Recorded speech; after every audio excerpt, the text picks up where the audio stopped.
반갑습니다. 턱관절 환자를 주로 보고 있는 김용식이라고 합니다.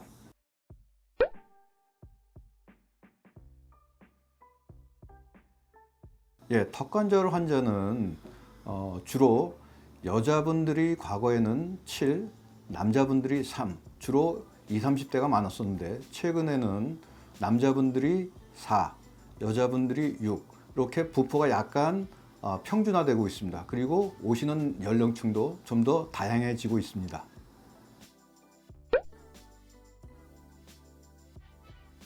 내원하시는 환자분들은 주로 통증 환자가 한 40% 정도 되고요. 소리가 나는 환자가 한 13%, 그리고 개구 제한이 한 4%, 그리고 이런 복합적인 증상을 다 같이 있는 복합적인 증상을 보이시는 분이 한 40%, 이렇게 구성되고 있습니다. 개구장애의 원인은 기본적으로 두 가지가 있습니다. 하나는 근육이 아파서 입을 못 벌리는 경우가 있고, 또 하나는 디스크가 걸려서 입을 못 벌리는 경우가 있는데, 근육이 아파서 입을 못 벌리는 경우에는 약물 치료를 주로 사용을 하고, 이 약물 치료의 반응이 보이지 않을 시에는 보조적으로 개구 장치, 그러니까 스플린트를 끼는 경우가 일반적입니다.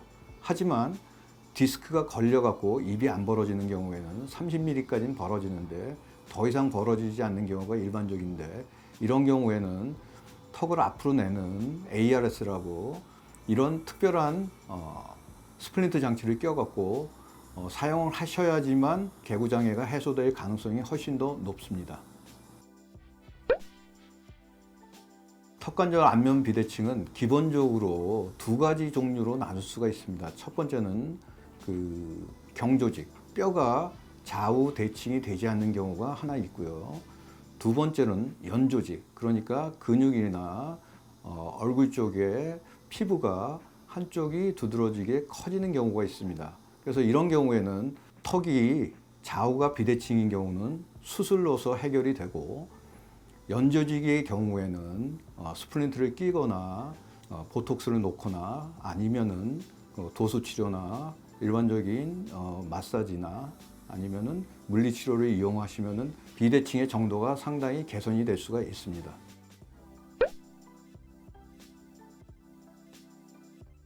기본적으로 퇴행성 턱관절염은 통증을 야기하는 경우가 많습니다. 이런 경우에는 기본적으로 더운 물 찜질을 하시는 게 맞습니다. 더운 물 찜질을 해야지 혈류 순환이 잘 되고, 혈류 순환이 잘 돼야지 빨리 낫게 됩니다. 얼음 찜질을 하는 경우는 대개는 타박상을 처음에 입었을 때 통증을 완화시키는 게 일반적인 겁니다. 사실은 스플린트로 안면 비대칭이 치료되지는 않습니다. 그렇지만은 스플린트를 끼임으로 인해 갖고 근육이 이완이 된다든지 연조직의 상태가 호전이 돼서 부수적으로 안면 비대칭이 완화가 되는 그런 경우가 있습니다.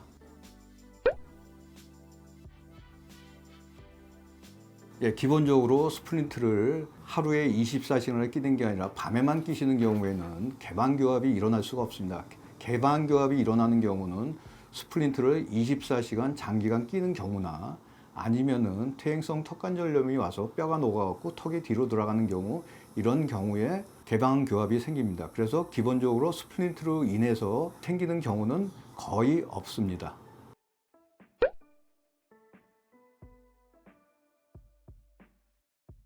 기본적으로 저희가 네 가지 직업군으로 이제 나눌 수가 있습니다. 첫 번째, 가수, 실용음악가, 뮤지컬, 성악, 합창, 이렇게 목을 많이 쓰는 직업군이 있고요. 두 번째, 선생님, 학원 강사, 텔레마케터, 목사님, 아나운서, 배우, 성우, 국악을 많이 사용하는 그룹이 있습니다. 세 번째는 중3, 고3 수험생 그 부모님들.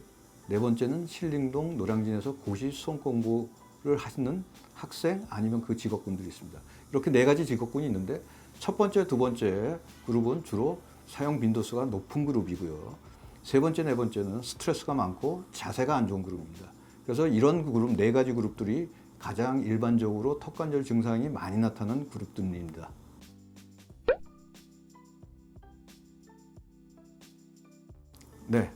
턱관절은 이제 소리가 세 가지 소리로 저희가 구분을 할 수가 있습니다. 첫 번째, 자기만 느낄 수 있는 딱딱 소리를 자기만 느낄 수 있는 클리킹. 두 번째, 딱딱 소리가 너무 커갖고 남한테까지 들리는 소리 팝핑. 세 번째 소리는 사각사각 찌그덕찌그덕 모래 갈리는 소리가 나는 크레피터스.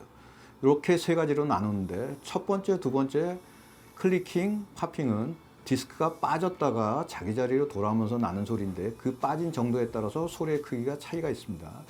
그리고 세 번째, 모래 갈리는 소리가 나는 크레피터스는 기본적으로 뼈와 뼈끼리 부딪혀갖고 뼈가 닳는 퇴행성 턱관절염 환자에서 많이 나오는 소리입니다.